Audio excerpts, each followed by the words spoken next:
하나님의 말씀은 마가복음 7장 6절부터 13절까지 교도하겠습니다.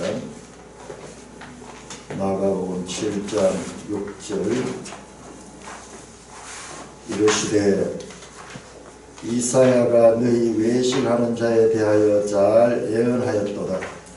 기록하였으되 이 백성이 입술로는 나를 공경하되 마음은 내게서 멀도다. 사람의 계명으로 교훈을 삼아 가르치니 너를 너희의 무리하노라 하였느니라. 너희가 하나님의 계명은 버리고 사람의 전통을 지키느니라. 또 이르시되 너희가 너희 전통을 지키려고 하나님의 계명을 버리느니라. 모세는 내 부모를 공경하라 하고 또 아버지나 어머니를 모욕하는 자는 죽임을 당하리라 하였거늘 너희는 이르되 사람이 아버지에게나 어머니에게나 말하기를 내가 그대로 유익하게 할 것이 뭐라는 하나님의 계명이었다고 하느니라. 자기 아버지나 어머니에게 다시 아무것도 하여 드리기를 허락하지 아니하여 너희가 정한 전통으로 하나님의 말씀을 폐하며 또 이 같은 일을 많이 행하느니라 하시고.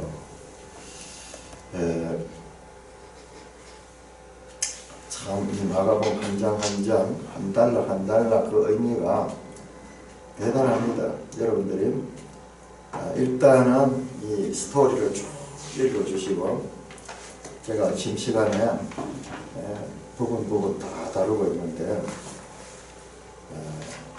우리 신앙생활 하는 데서 두 가지 큰 과제가 있습니다. 첫째 그 하나는 예수님을 알아가는 겁니다. 예수님을 알아가는 것은 오늘 찬송에도 나왔듯이 성령을 통하여 알아갑니다. 성령을 우리는 무슨 기적이나 뭐 이런 것으로 생각을 하는데 특별한 때에 성령이 그와 같은 역사도 하지만 성령의 사역은요 진리의 영입니다. 오히려 하나님의 말씀을 깨달아갈 수 있도록. 과거에는 이스라엘 백성들하고 또 달라요. 우리는 지금 66권 성경 이 기록된 말씀을 깨닫도록 하시는 분이 성령님이십니다. 예수님을 더 알아가니까 하나는 내 성품을 예수님을 닮게 하는 것입니다. 내가 계속 예수님을 닮아가야 돼요. 그러기 위해서 우리 이 6장에서 또 이 바다에서 큰 바람을 만나가지고 제자들이 이 바다 가운데서 고통당하는 그 내용이 6장에 또 나옵니다. 우리 지난 주간에는 4장을 봤는데 4장에서 바다에 풍랑이 일어가지고 그 가운데 그 이 문제를 해결하고 나니까 제자들이 예수님에 대해서 저희가 누구이기에 바다와 바람도 그 명령에 순종하고. 그러니 제자들을 데리고 다니면서 지금 마가복음의 이 사건들은요 계속 교육이 있습니다. 교육. 제자들을 가리키는 게 있어요. 그래서 제자들의 반응이 계속 나옵니다. 6장에서도 바다 가운데서 큰 바람을 만나가지고 이 바다에서 자랐던 이 어부들이 힘을 다해 이 배를 젓지만은 배가 나가지를 않은 거예요. 바람이 정면으로 거스린 바람이거든요. 힘겹게 노를 젓지만은 그 앞에서 역풍이 너무 강해가지고 배가 전진 못하고 배가 점점점 떠밀려가지고 원래 가려고 했던 베세다인데 저 게네사렛에 도착합니다. 근데 그 바람을 일으킨 분이 누구냐 하면 예수님이요. 하나님께서 그 바람을 일으켰고 그들이 밤 사경까지 그 헤매도록 가만히 뒀다가 그때에 예수님이 바다를 걸어오십니다. 그 제자들이 그 걸어오신 예수님 보고 유령이라거든요. 구원이 가장 가까이 왔는데 예수님이 가장 그들 가까이 왔는데 그들은 예수님을 몰라보고 유령이라고 그래요. 예수님 배에 오르니까는 바람이 잔잔해집니다. 제자들도 예수님을 계속 알아갑니다. 그때 예수님이 자신을 드러냅니다. 4장에서는 그냥 바다와 바람만 잔잔했지만 이 6장에서는 내니 두려워 말라 그러면 내니 하는 이게 에고 에이미 우리 요한복음 배운 사람들은 이거 하는데요. 이 말씀은 내가 하나님이다 하는 에고 나는 그다 I am I am 이게 구약 성경은 나는 스스로 있는 자를 스스로 자존자다 자존자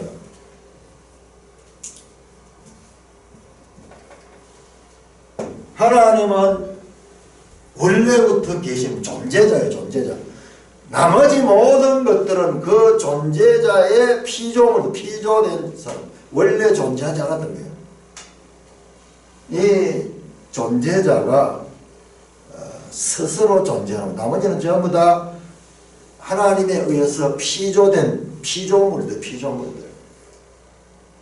내니 갈적에 그 말을 우리 번역으로서는 이게 표현할 수가 없는 거예요. 이 이사야 보면 저 표현이 계속 보면 나는 그니 나는 저게 하나님 스스로를 나타내는 표현입니다.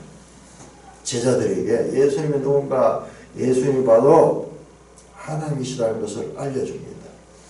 그러니까 그 인생의 어려움들을 통해서 이 어려움이 없으면은 우리는요 그냥 이 땅에 먹고 사는 것 바로 그 앞에 무슨 일이 있나 오병이어의 큰 이 기적을 맛보고 그렇게 합니다.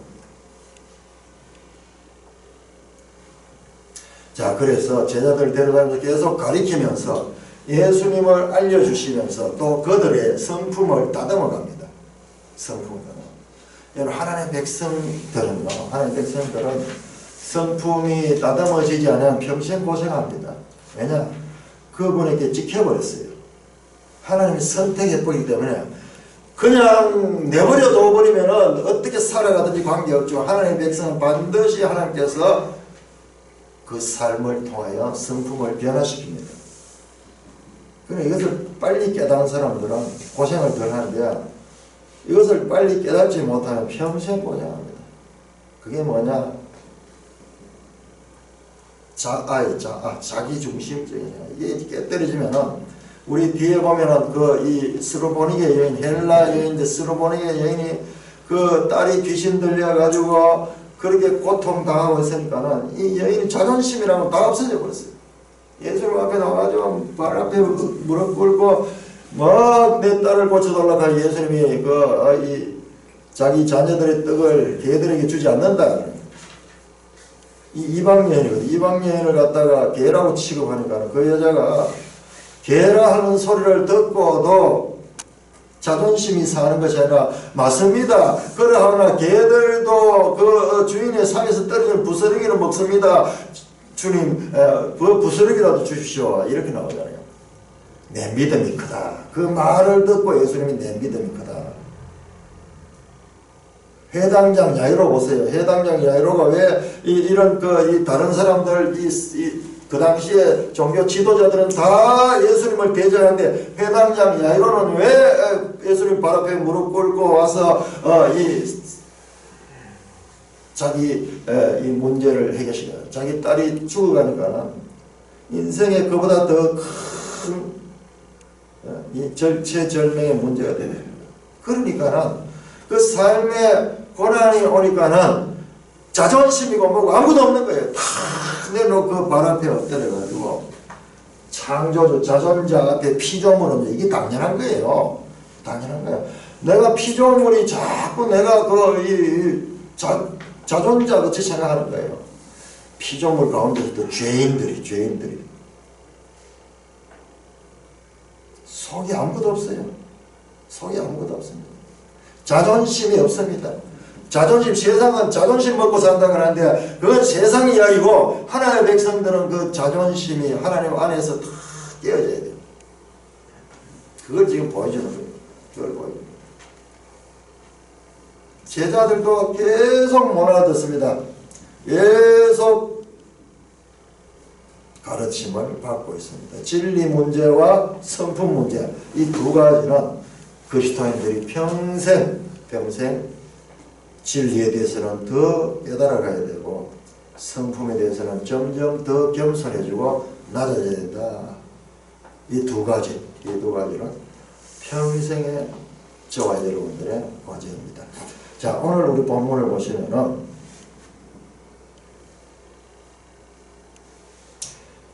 본문 전체는 이 부정한 것에 대해서 이야기를 하면서 예수님께서 이 서기관과 바리새인들, 예루살렘에서 온 이 사람들이 예수님을 책잡기 위해서 왔는데 제자들이 손을 씻지 않고 떡을 먹으니까는 부정하다 그러면서 이야기합니다. 자, 그들이 주장하면서 장로의 전통 1절에 보면 장로의 전통, 2절입니까? 장로의 전통. 자, 이 장로의 전통은 또 뭐라고 하는, 예수님께서 뭐라고 하는, 사람의 계명이다. 그 다음에 너희의 전통이다.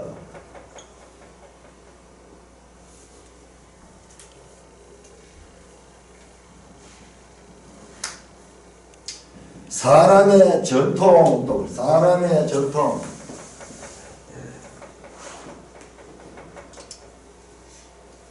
장로의 전통은 사람의 계명이고 그건 그들의 전통이고 그리고 이게 사람의 전통입니다. 사람의 전통. 13절은 너희가 전한 전통. 너희가 전한 전통.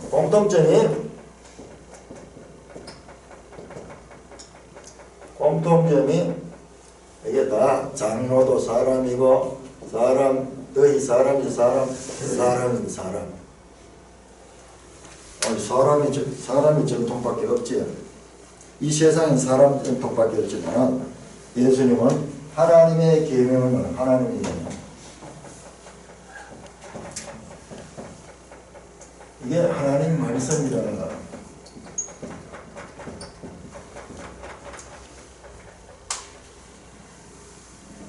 13절을 보면 너희가 전한 전통으로 하나님의 말씀을 폐하느냐. 자, 두 가지가 나옵니다. 하나는 장로의 전통, 사람의 계명, 너희의 전통, 사람의 전통, 너희가 전한 전통. 자, 이것을 묶어가지고 뭐라고 한마디로 이야기하실까요? 자, 그리고 하나님의 계명, 하나님의 말씀, 이것을 묶어가지고 뭐라고 이야기했을까요? 우리가 작년에 바울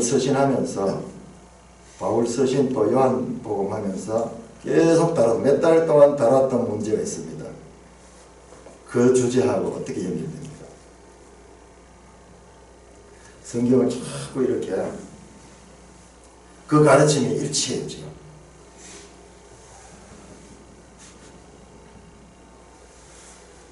빌립보서, 요한 1서, 디모데서 뭐 이래 하면서 계속 나왔습니다. 예? 뭐요? 그렇습니다. 예, 디모데전서 6장처럼 디모데전서 6장.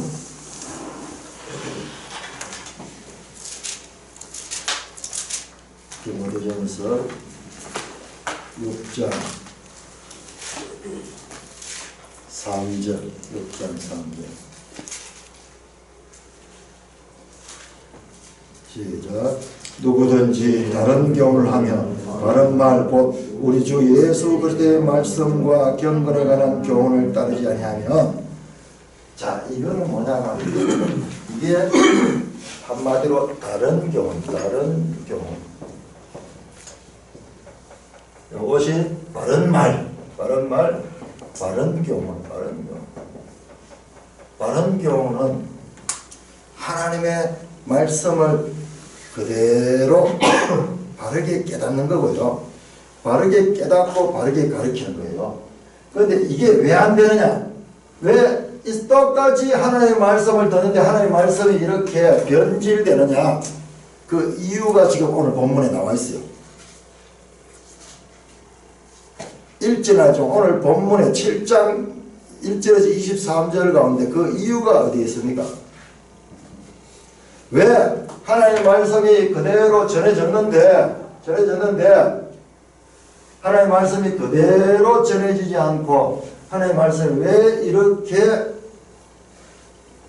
오해되거나 어그러지게 될까요?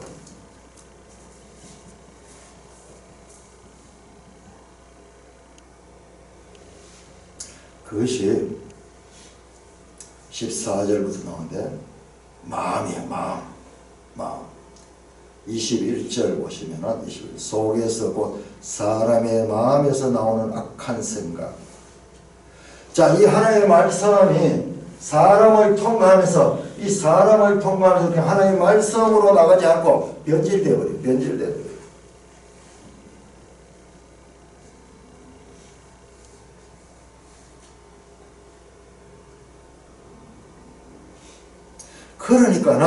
그러니까는 똑같은 하나님의 말씀이지만은 해석하는 것이 그렇게 다른 거예요.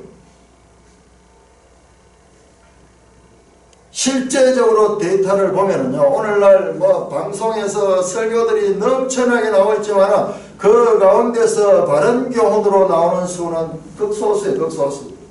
거의 대부분이 이것이 바른 교훈으로 착각하면서 나오고 있는데, 듣는 자나 전한 자가 다 합치하면서 잘하고 있다고 생각합니다. 거의 저렇습니다.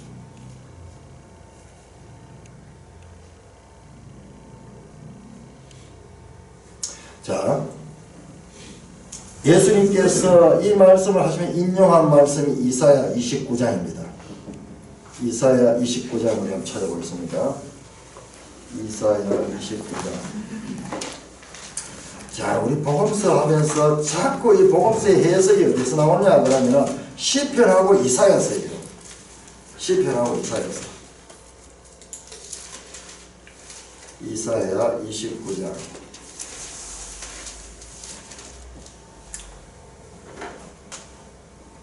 (29장 13절은) 주께서 이르시되 이 백성이 입으로는 나를 가까이하며 입술로는 나를 공경하나 그들의 마음은 내게서 멀리 떠났나니 그들이 나를 경외하면 사람의 계명으로 가르침을 받았을 뿐이라.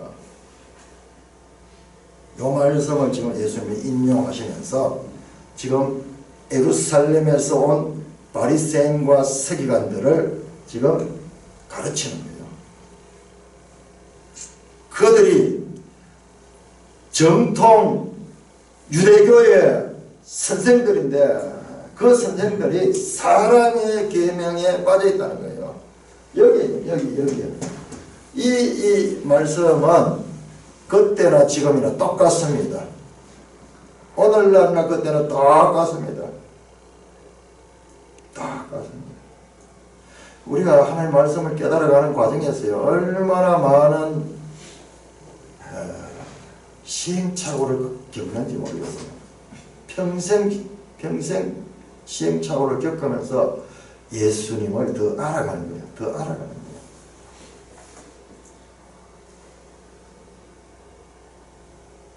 자, 그 이사야 29장 맥락을 따라서 읽어봅시다. 맥락을 따라서 읽어봐야 돼요. 9절부터 우리 보면 성경에 동그라미 2개 딱 나오죠. 여기 한 단락의 표시거든요. 9절부터 너희는 놀라고 놀라라. 너희는 맹인이 되고 맹인이 되라. 그들이 취함이 포도주로 말미암아 그들이 비틀거림이 독주로 말미암으리라. 자, 맹인 이야기 우리 마가복음에 많이 나옵니다. 8장에는 보면요, 8장이나 7장 후반전에 보면은 귀머거리 나와요. 귀머거리. 귀먹고 말 못하는 자. 그 다음에 8장에는 보면은 소경이는 눈으로 보지 못하고 귀로 듣지 못한 자는, 이게 사람들 만나가 치유하는 것이나 예수님의 장소 이동이나 예수님의 자세나 이 모든 것이 메시지가, 강력한 메시지가 들어있어요.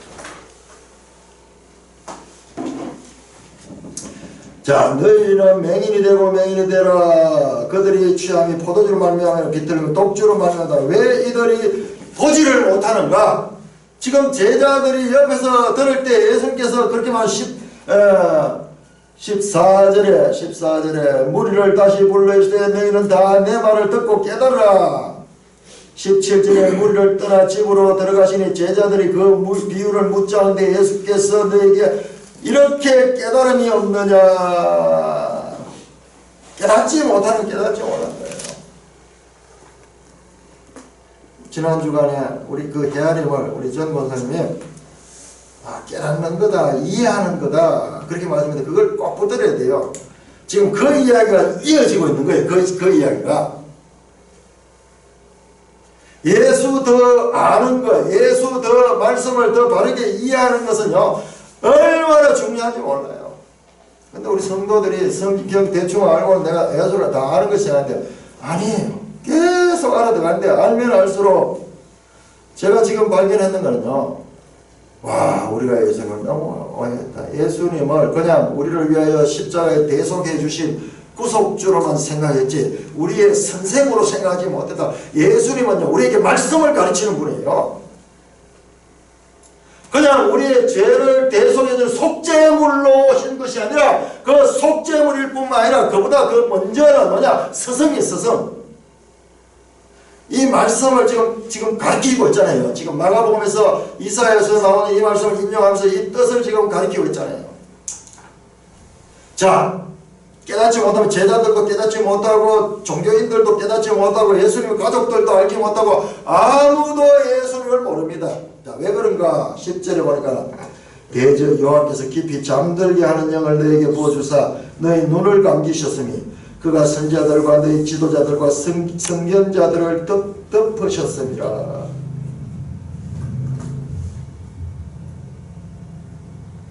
사람들이 다 깨닫지 못하고 잠들어 있는 영을 받아야 되는 거예요. 눈이 다 가려져 있는 거예요. 그러니까 본다고 하지만 보지 못하는 거예요. 눈이 있어도 보지 못하고 귀가 있어도 듣지 못하는 자들이.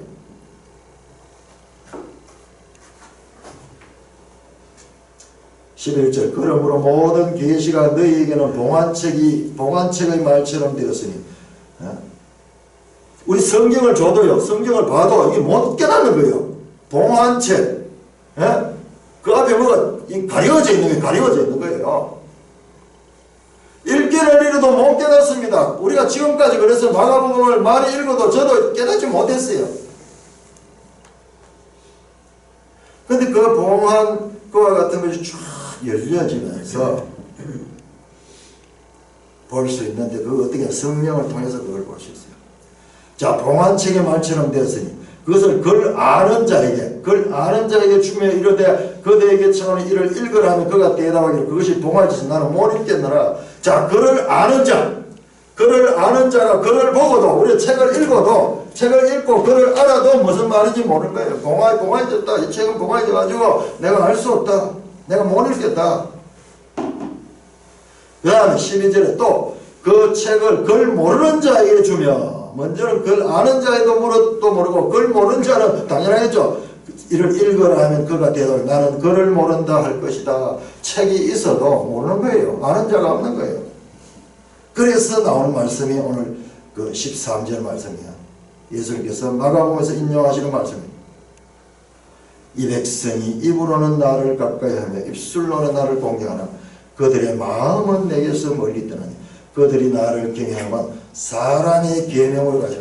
자, 이게 하나님 말씀을 들어도 사람의 계명을 가지고 그 마음이 제대로 되지 않으니까는 이 말씀이 봉안책이 된 거예요. 책을 들고 있어도 책을 읽어도 설교를 해도 무슨 말인지 모르고 전하는 거예요. 그냥 도덕적이고 교훈적이고 이런 식으로 우리 삶에 무슨 그 도움을 주는 이 자기 개발서 같이 성경을 이용하는 거예요.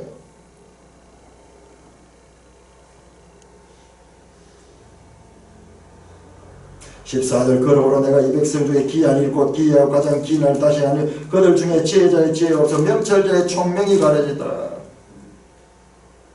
지금 보세요. 이스라엘 유대인들 그 종교 지도자들도 지금 예수님을 책을 잡는데 손안씻기는 그것 가지고 문제를 삼고 있으면서 정말 말씀의 본질은 놓쳐가지고 우리가 지난주 오후 모임에서 조금 나눴는데 그 공의로 판단할 거예요.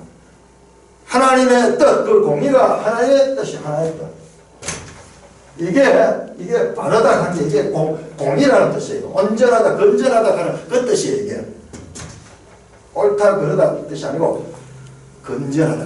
우리 이 성경에 보면 거기 나와요. 관주가 나와요. 6장 3절에 보면 바른 교훈, 건전한 교훈, 공의롭다 하는 게 이게 전체적이고 온전한 거예요. 예수님은 성경을 온전하게 깨닫고 사람들은 어떠냐? 그 말씀을 자기 마음에 따라 가지고 사람 중심으로 깨닫는 거예요. 그러니까는 읽어도 알지 못하고 오해하는 거예요. 오해하는 거예요.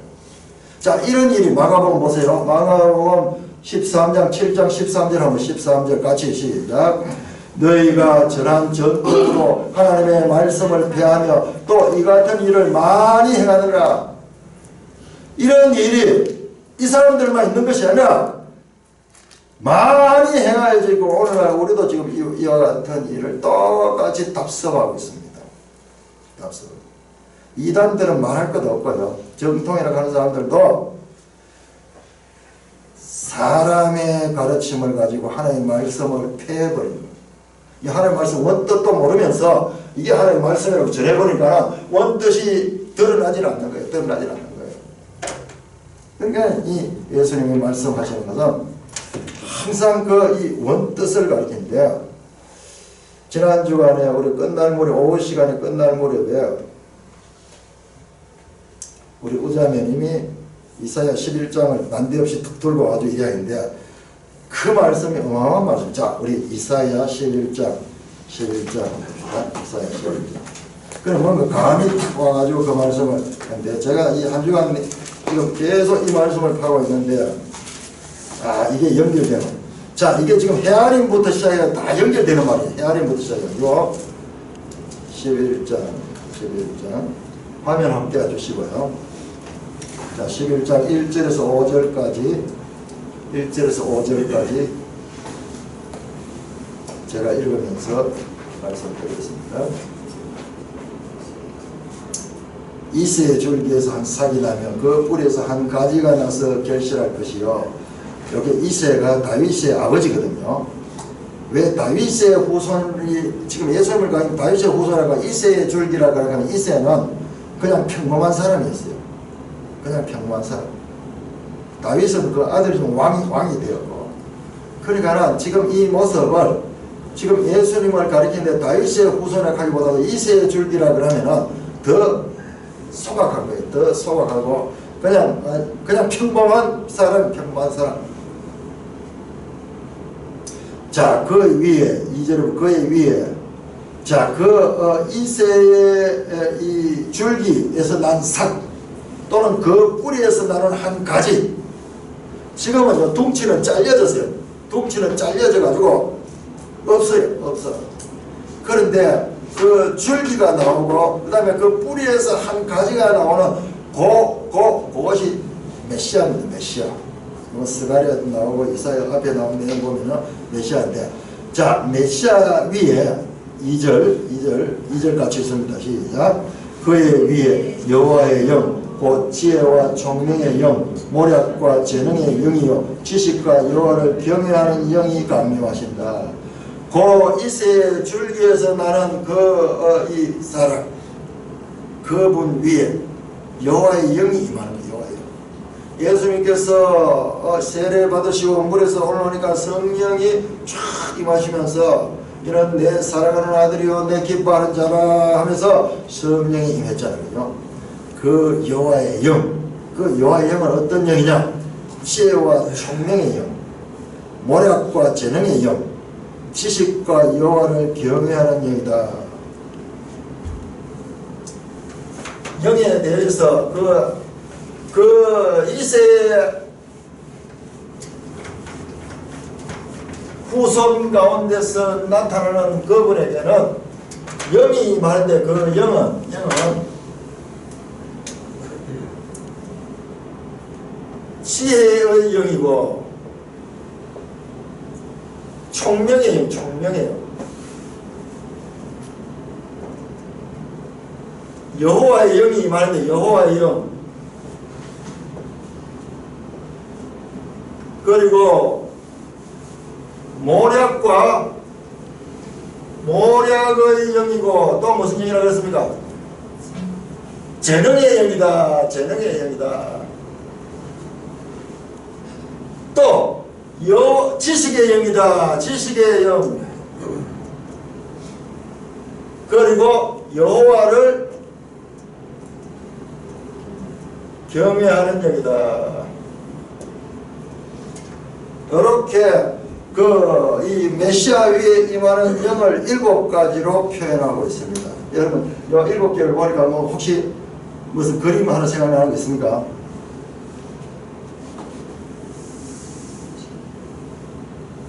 구약에 나오는 그림인데, 구약에 성소 안에 들어가면 성소 깜깜한 창이 없거든요. 그 깜깜한데 성소 안에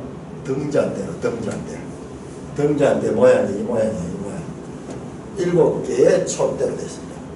그래서 여기에다가 감람유를 부어가지고 여기 불을 밝히는 거예요. 이게 세상의 빛이에요. 세상의 빛. 바로 예수님께 임한 영은요, 그 여호와의 영은 바로 이와 같은 완전한 영입니다. 완전한 영. 자, 그 완전한 영이 어떻게 3절, 그가 여호와를 경외함으로 즐거움을 삼을 것이며 그는 눈에 보이는 대로 심판하지 않고 귀에 들린 대로 판단하지 아니한다. 자, 아까 이야기했죠. 마가복음에 예수님께서 그 예루살렘에서 온 바리새인과 서기관들을 향하여 뭐야? 외식하는 자들아. 그래서 외식하는 자, 외식하는 겉으로 드러나는 것만 가지고 판단하는 자. 자, 여기 나온 게 바로 외식이에요. 눈에 보이는 대로 심판하는 것, 귀에 들린 대로 판단하는 것. 그러나 메시아는 외식하는, 표면 가지고 판단하지 아니한다는 말이에요. 그러면 어떻게 하느냐? 4절 나오는 이 말씀. 공의로. 이 말씀이 중요합니다. 이거는요, 우리말로 그냥 공의라고 했는데 원래는 체데크 그냥 의입니다. 가난한 자를 심판하며 정직으로, 가난한 자, 부한 자, 이럴 뿐이니까 여기서 우리 생각이 또 막 산만해져 버렸어요.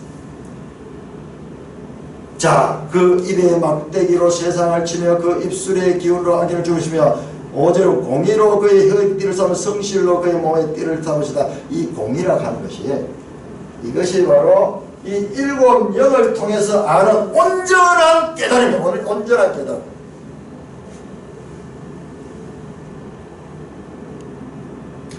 메시아는 하나님의 말씀을 온전하게 깨달습니다. 그래서 예수님의 말씀은 그들을 단정히 보면 하나님의 계명과 하나님의 말씀과 바른 교훈, 예수 그리스도는 바른 교훈을 하시는 분이고, 사람들은 이와 같은 바른 교훈에 서있지 못하면 다 다른 교훈, 사람의 계명으로 넘어가는 거예요. 자, 우리 한번 화면을 봅시다. 제가 보고 깜짝 놀라서 이 말씀을 붙들고, 이 말씀이 여기서 공의라는 말이 중요하다고 그렇게 제가 말씀드렸죠. 자, 요한복음 7장 다시 넘어갑니다. 자, 요거 이사야 표시해놓고 다시 와야 되니까 요한복음 7장 24절. 외모로 판단하지 말고 공의롭게 판단을 하시니라. 예수님께서 7장 24절 요 문맥을 보면 여기서 외모로 판단하는 것과 공의로 판단하는 것 10만리 장면 이야기했죠. 외모로 판단하는 것은 그냥 표면적인 것이고, 공의로 판단하는 것은 하나님의 뜻 가운데서 바르게 깨닫는 거예요. 이 공의라는 것은 하나님의 뜻이에요. 우리는 이제 공의라 그러면 사회 정의라든지 자꾸 이런 단어를 떠오르는데, 이게 아니고 하나님의 말씀에 대한 온전한 이해예요. 의예요. 의. 사람의 계명은 항상 부분적이고 자기중심적으로 판단합니다. 안식일날 병자를 낫게 했는데 그 안식일을 줘서 우리에게 쉼을 얻게 하고 창조의 하나님을 기념하고 생명의 날로 하나님 주셨는데, 나를 지키는 것을 강조하다 보니 안식일날 그 병든 자를 고쳐주는 걸 문제를 삼아가지고 예수님께 시위 거니까는 그들이 바로 외모로 외식하는 자다. 외식. 공의롭게 판단하라. 자, 공의롭게 판단을 공의롭게 헤아리라, 공의롭게 해석하라, 같은 단어입니다. 같은 말입니다. 너희가 헤아리는 그 헤아림으로 헤아림을 받을 것이요, 있는 자는 더 받을 것이고 없는 자는 그 있는 것도 빼앗기리라. 너희가 무엇을 듣는가 주의하라. 지금 그 이야기가 계속 이어지고 있다는 걸 알아야 돼요. 계속 이어졌어요. 마가복음 어마어마한 책이에요.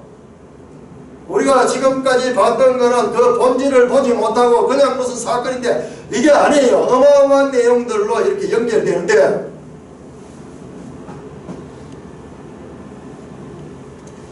하나님의 말씀을 바르게 이해하는 것, 이게 안 되잖아요. 마음이 둔하여져서 제자들도 깨닫지 말고 너희도 이렇게 깨달음이 없느냐 그러면서 예수님께서 제자들에게는 계속 탄식합니다. 마음이 둔하여졌다. 자, 이 마음이 어떻게 이 마음이 깨달음으로 나갈까? 그게 성경에 나옵니다. 그게 성경에 나와요. 그게 바로 사도행전 2장이에요. 이 제자들이 성령을 받고 그때 베드로가 설교하는데 완전하게 하나님의 말씀을 제대로 깨달았어요. 그래서 시편을 인용을 하고 요엘서를 인용을 하고 그렇게 하면서 하나님의 뜻을 바르게 선포합니다. 그런데 이와 같은 하나님의 말씀을 바르게 제일 먼저 깨달았던 분이 누구냐? 그러면 지금 이사야 11장에 나오는 이새의 줄기에 나는 이삭이에요. 이삭. 자, 보세요. 11장 3절에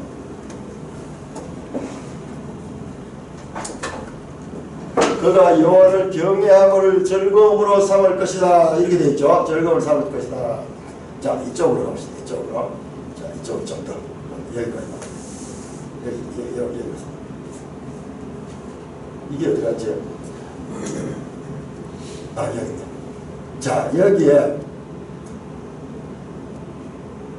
로크라고 하는데 이게 로아흐는 아니에요. 로아하고 똑같은 단어인데요. 모음이 달라요. 모음이 다른데 로아크인데 이 뜻이 여호와를 경외하는 자는 여호와를 경외함으로 즐거움을 삼을 것이다. 요단 영어 성경 보시다.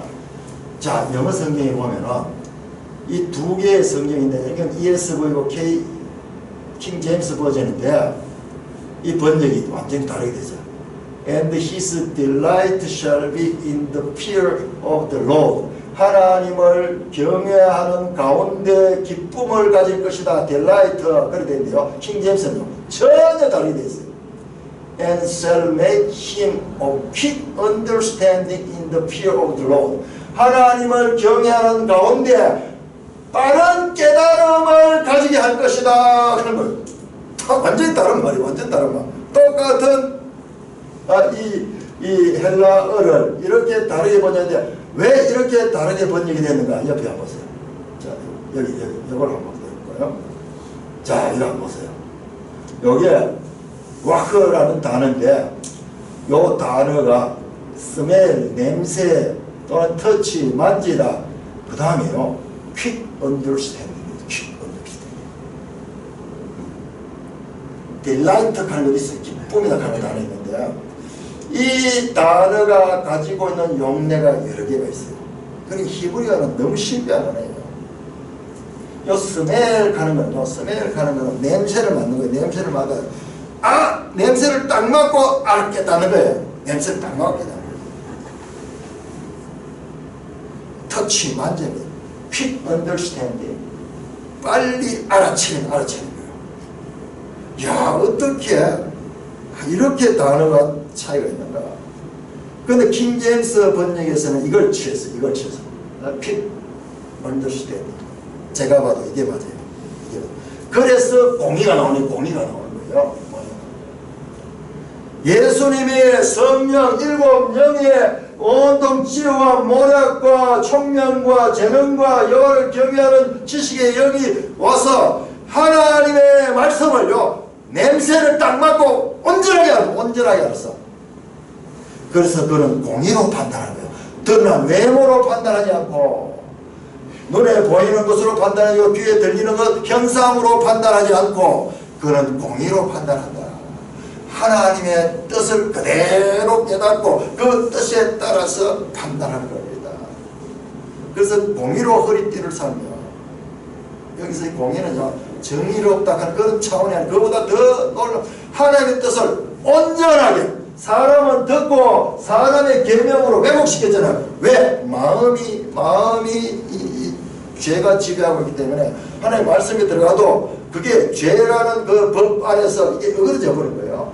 그래서 성령이 들어가야지만 이제 조금씩 깨닫게 되는 거예요. 성령이 들어가서 완전히 새롭게 하는 게 아니고, 성령이 돌아봤자 미약하게 돌아잖아요. 그때부터 그래도 알아가는 게 점점 빠르게 알아가는 거예요.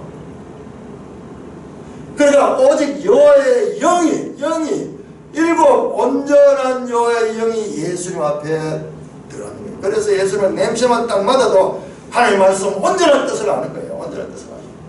그게 바로 공의로 판단하는, 공의로 판단. 그러므로 예수님의 가르침만이 하나님의 말씀을 제대로 가르치고, 그리고 바리새인들이나 이와 같은 유대의 서기관들은 사람의 계명으로 가르쳐줍니다. 이것이 그렇게 안 되는 거예요. 이것이 얼마나 힘든 거냐. 그거 쉽지 않습니다. 2000년 교회 역사 동안 아직도 진행 중인 게 바로 이거예요. 자, 로마서 10장.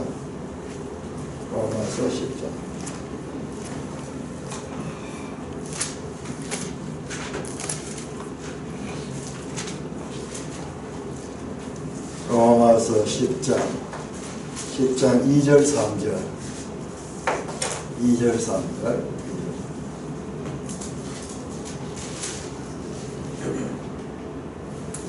3절 시작. 내가 증언하노니 그들이 하나님께 열심히 있으나 올바른 지식을 따른 것이 아니니라. 하나님의 의를 모르고 자기 의를 세우려고 힘써 하나님의 의에 복종치 아니하느니라. 그리스도는 모든 믿는 자에게 의를 이야기하여 율법의 마침이 되셨느니라. 하나님의 의를 모르고요, 자기 의를 채는, 그게 바로 사람의 계명에 사는 거예요.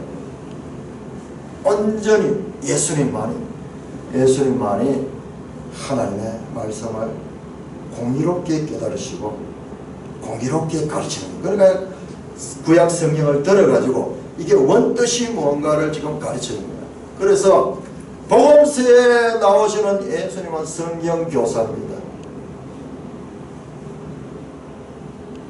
그 성경 가르치는 비유를 통해서 가르치고 말씀을 통해서 가르치기도 하고 삶을 통해서, 기적을 통해서, 사건을 통해서 모든 일거수일투족이 전부 다 가르치는 거예요.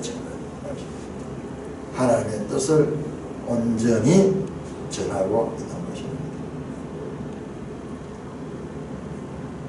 참 11장 3절의 이 부분 정말 너무 놀라워요. 그래서 우리는 지금 그냥 기쁨, 여호와를 경외하는 기쁨이라고 번역했는데 아주 쉽게 그렇게 번역했는데 이 말씀은 좀 더 기쁨을 주었어요. quick understanding. 그 하나님의 말씀은 재빨리 알아채고 온전하게 알아채고 딱 냄새를 맡으면 딱 알아채고. 우리는 마음이 굳어 있어가지고 봐도 모르는 거예요. 성령께서 우리에게 굳은 마음을 취하고 부드러운 마음, 쌀 같은 마음을 주실 적에 조금씩 열려가면서 우리도 하나님의 말씀을 공의롭게 알아가는 것. 지금까지 알던 거하고 너무 다르잖아요. 지금 마가복음의 주제는 하나님 나라입니다. 하나님 나라. 그 하나님 나라라는 공의로운 하나님의 주제를 놓치지 말고 계속 볼 수 있도록 그렇게 해야 되는 것입니다.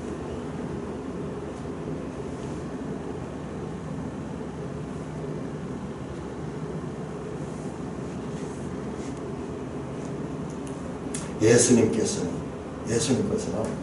그냥 우리는 생각할 때 그냥 하나님의 아들이시니까는 자연스럽게 뭐 알겠지 이렇게 생각하는데 사람으로 또 온전히 우리하고 똑같은 사람으로 오셨어요. 사람의 고통을 당하시고 사람의 배고픔을 느끼고 사람의 고난을 받으시고 다 똑같이 사람 왔습니다. 그러나 성령이 그에게 임하실 적에 완전한 일곱 영이 온전한 하나님의 진리의 영이 그 가운데 임하셔서, 그래서 예수님이 가르치는 것은 하나님의 말씀을 사람의 생각이 개입되지 않고 온전히 깨달으셔서 가르칩니다. 그러므로 우리가 복음서를 보면서 예수님이 가르치는 하나님의 말씀에 대한 바른 이해를 가지고, 사도들의 가르침은 거기에 기초해서 나옵니다. 거기에 기초해서 나옵니다. 사도들의 가르침과 예수님의 가르침이 서로 문제가 생긴다, 이건 있을 수 없는 그런 사도 틀렸네요. 우리는 사도들의 가르침을 최고 기준으로 삼자. 사도들의 길을 가르침은 어디서 왔느냐? 바로 예수님의 가르침으로.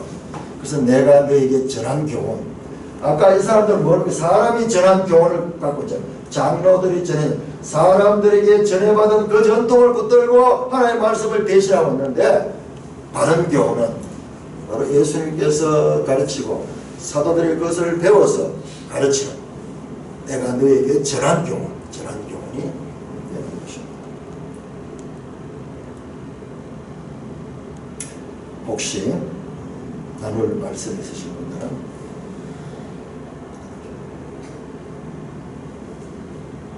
우리 지난 주간에 신성희 형님 오후에 인도하시는데 놀랐습니다.